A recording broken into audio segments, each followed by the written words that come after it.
Hi. To start with the recipe, first, let's cook our 500 grams of linguine in a large pot of salted boiling water.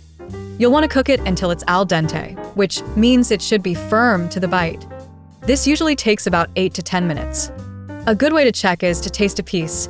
It should be cooked through, but still have a bit of a bite. Once it's done, reserve about a cup of the pasta water, then drain the rest. This reserved water will help us later to adjust the sauce's consistency. Now, let's move on to the bacon. Take your 4 slices and dice them into small pieces. In a skillet over medium heat, cook the bacon until it's nice and crispy. This should take around 5 to 7 minutes. You'll know it's ready when the pieces are golden and crunchy. Once done, remove the bacon from the skillet, but leave the grease behind. This bacon fat is going to add a lot of flavor to our dish. By the way, since many of you ask about this non-stick frying pan that I use, after trying several, I found one that really makes a difference. I'll leave a link in the video description in case you're interested. Next, add 1/4 cup of olive oil to the skillet with the bacon grease. Toss in the 3 cloves of minced garlic and sauté them over medium heat. You'll want to cook the garlic until it's softened and fragrant, which should take about 1 to 2 minutes. Be careful not to let it burn. You'll know it's perfect when it turns a light golden color and you can smell its aroma.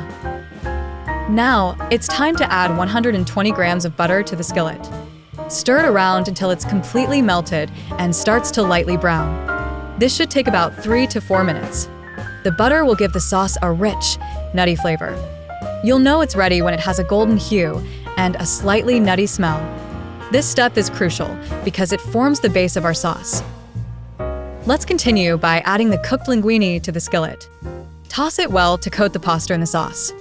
If the sauce seems too thick, gradually add some of the reserved pasta water until you reach your desired consistency. The pasta should be well coated, but not swimming in sauce. This step is important to ensure the pasta absorbs all the flavors. Now, add the crispy bacon back into the skillet, along with half of the 1 cup of grated Parmesan cheese. Stir everything together until the cheese melts and becomes part of the sauce. This should take about 2 minutes. You'll know it's ready when the cheese is fully melted and the pasta looks creamy. Add the remaining Parmesan cheese to the skillet and stir until it's fully incorporated into the pasta. This will take another 1 to 2 minutes.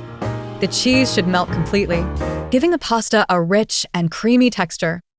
If the pasta looks too dry, you can add a bit more of the reserved pasta water.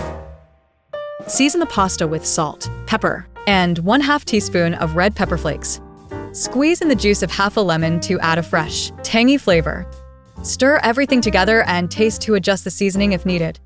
The lemon juice will brighten up the dish and balance the richness of the cheese and bacon. Finally, serve the pasta hot, garnished with freshly chopped parsley and some extra Parmesan cheese on top. The parsley adds a pop of color and a fresh flavor that complements the dish beautifully. Enjoy your delicious bacon and garlic pasta. And remember, the key to this recipe is balancing the flavors and textures for a perfect bite every time. And that's how you make this delicious recipe. If you enjoyed it, don't forget to subscribe to the channel for more recipes like this one. Bye.